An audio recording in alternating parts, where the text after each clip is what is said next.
Hey everyone, I am Harshpreet और आप देख रहे हैं लॉ एट रीच। अगर आप इस चैनल पे नए हैं तो वीडियो को लाइक करना, चैनल को सब्सक्राइब करना, बेल आइकन दबाना बिल्कुल मत भूलिएगा। आज की इस वीडियो में जैसा थंबनेल में आपने देखा होगा, we will be studying about the art and craft of writing judgments. मेरे पास ये डॉक्यूमेंट है नेशनल जुडिशियल एकेडमी भोपाल का, जिसमें ऑब्वियस रीजंस की वजह से वहां पे जजेस जाते हैं ट्रेनिंग लेने के लिए, तो उनको जजमेंट लिखना तो वो सिखाएंगे ही सिखाएंगे। तो इस डॉक्यूमेंट का, जिसका लिंक मैं डिस्क्रिप्शन में अवेलेबल करवा दूंगी, उसमें लिखा हुआ है किस तरीके से हमने जजमेंट की आर्ट को सीखना है और किस तरीके से हमने जजमेंट लिखने की क्राफ्ट को अपनाना है। इसमें साफ साफ लिखा हुआ है कि एक जजमेंट होता क्या है। एक जजमेंट एक फॉर्मल स्टेटमेंट होता है जो कौन देता है? जज, on the grounds of decree या ऑर्डर। जब दो पार्टीज जिनके बीच में कोई भी डिस्प्यूट है, प्लेंटिफ हो गए, रिस्पोंडेंट हो गए, प्रोसिक्यूशन हो गए, अक्यूज्ड हो गए, वो जज के पास जाते हैं तो प्रोसीडिंग्स चलती हैं। ऑब्वियसली ट्रायल चलता है। ट्रायल के बाद जब उस प्रोसीडिंग्स का जो आउटकम आता है, उनके बेसिस पे जज जजमेंट देता है। अब एक जज जो जजमेंट देगा, उसका जजमेंट दूसरे जज के जजमेंट से बहुत अलग होगा, क्योंकि दोनों के इंटीग्रिटी अलग है, दोनों के ओपिनियंस अलग हैं, दोनों की प्रेजुडिसेस अलग हैं। दोनों के जजमेंट में उनकी जो आइडेंटिटी है, उनके कैरेक्टरिस्टिक्स है, उनका रिफ्लेक्शन साफ साफ दिखेगा। अब इसमें यह भी लिखा हुआ है कि एक जो जजमेंट होता है वो कितना इंपॉर्टेंट होता है एक जज के लिए। तो अगर आप एक जुडिशरी एस्पिरेंट हैं, लॉ स्टूडेंट हैं, तो आपको ये वीडियो एंड तक देखनी चाहिए, because it will be very helpful and important for you to know that how to write a formal judgment. Because law students के लिए तो ये जानना बहुत ही जरूरी है। तो हम लोग पहले जानने से स्टार्ट करते हैं कि एक जजमेंट में स्टेक होल्डर्स कौन कौन होते हैं।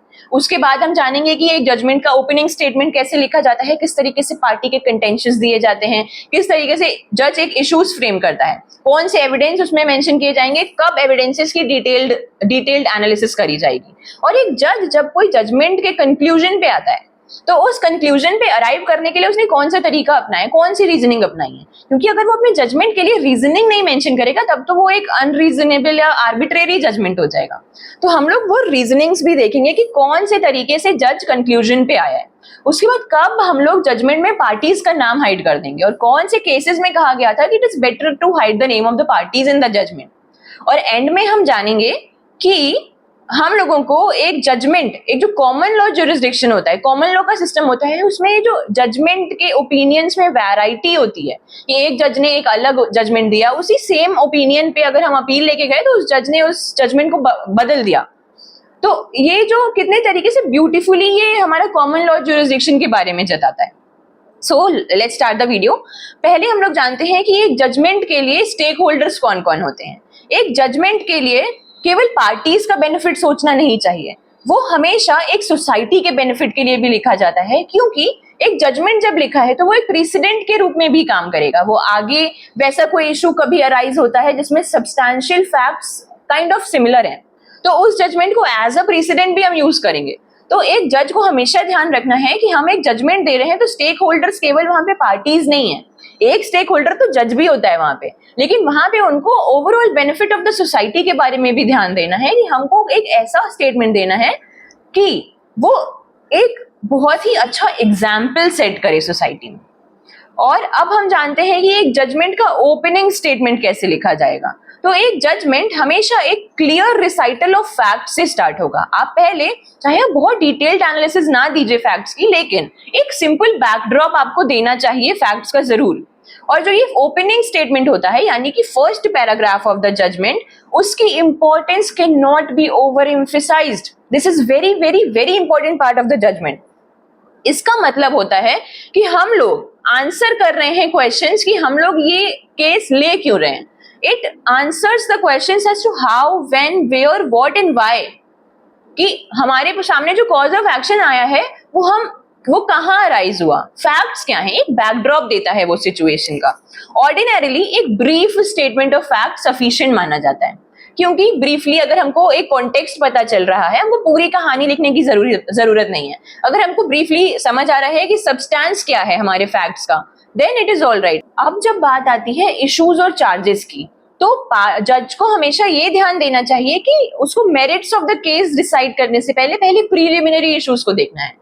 प्रीलिमिनरी इश्यूज जैसे कि भाई दोनों पार्टीज आर अलाइव और नॉट, दोनों पार्टी जिंदा भी है या नहीं, जो केस आया है हमारे पास क्या वो लिमिटेशन पीरियड फॉलो करता है कि नहीं, ये ना उसका लिमिटेशन पीरियड खत्म हो गया हो, उस केस को कोर्ट के सामने लाने का टाइम ही 3 साल था और आप 10 साल के बाद आ रहे हो, then that case will have no point to be conducted और प्रोसीडेड फर्दर। क्या जो कोर्ट है, जो जज है, उनके पास वो केस ट्राई करने का, कमिट करने का ज्यूरिसडिक्शन है भी कि नहीं? तो उनको पहले मेन इश्यूज पे जाने से पहले ये प्रीलिमिनरी इश्यूज डिसाइड करने हैं।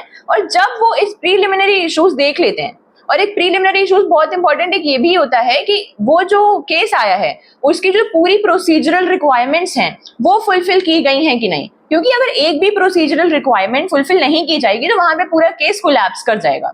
तो इश्यूज और चार्जेस फ्रेम करते टाइम जज को ये प्रीलिमिनरी इश्यूज का बहुत ध्यान देना है। और जो उन्होंने पहले ओपनिंग स्टेटमेंट के टाइम पे एक फैक्चुअल बैकड्रॉप दिया था, उसका ही नेक्स्ट पार्ट होता है ये इश्यूज और चार्जेस फ्रेम करना।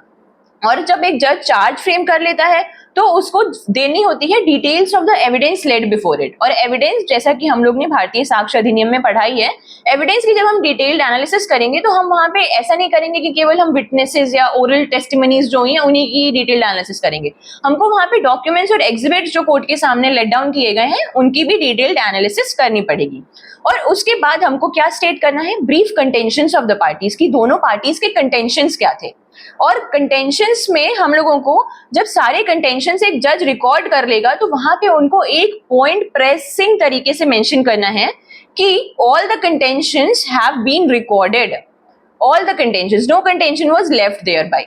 उसके बाद हम लोगों को जो एविडेंसेस मेंशन किए हैं, if it was required before deciding an issue और recording findings on a charge, हम लोग जब इश्यूज डिसाइड करने से पहले उसके बिफोर हैंड हमको क्या करना है? बीइंग अ जज, अगर हम जजमेंट लिख रहे हैं तो हम लोगों को रेलिवेंट एविडेंसेस डिस्कशन करने हैं, उनकी रेलिवेंसी डिस्कस करनी है कि हमने उनको क्यों रेलिवेंट और एडमिसिबल माना है उस केस में।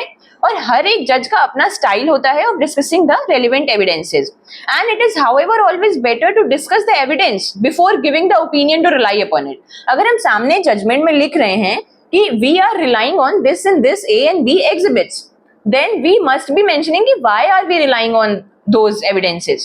Then only the parties or the other stakeholders will understand the importance of that evidence ना। उसके बाद हम लोग आते हैं कि हम लोगों को हमारे उस जजमेंट में फाइंडिंग्स क्या हैं, और जो रीजनिंग होती है, मीनिंग रीजनिंग अगर findings, that is the soul of the judgment. उसके बिना the parties don't know that how have you arrived on a particular conclusion. Findings जो एक जज रिकॉर्ड करता है must be based on the reasons and reasoning to support the conclusion of such findings. और अब एक conclusion पे आने के processes होते हैं। एक जज एक conclusion पे कैसे आया, कैसे उन्होंने डिसाइड किया कि ये party is winning the case or leading the case और ये party is not leading the case. Then उस पे अराइव करने के कई प्रोसेसेस होते हैं। पहला प्रोसेस होता है एनालॉजिकल प्रोसेस या इंडक्टिव प्रोसेस। इसका क्या मतलब है? We are kind of comparing a thing. हम एक पुराना कोई केस ले रहे हैं जिसमें सब्सटैंशियली सेम इश्यूज थे। ये एनालॉजिकल प्रोसेस होता है जिसमें हम दो सिचुएशंस को कंपेयर करते हैं और उसके बाद एक जो सिचुएशन में चीज हुई थी उसमें जो हमने चीज अप्लाई करी थी वो अब इस सेम सिचुएशन में भी हम अप्लाई कर रहे हैं। It is basically the use of common sense bye comparison.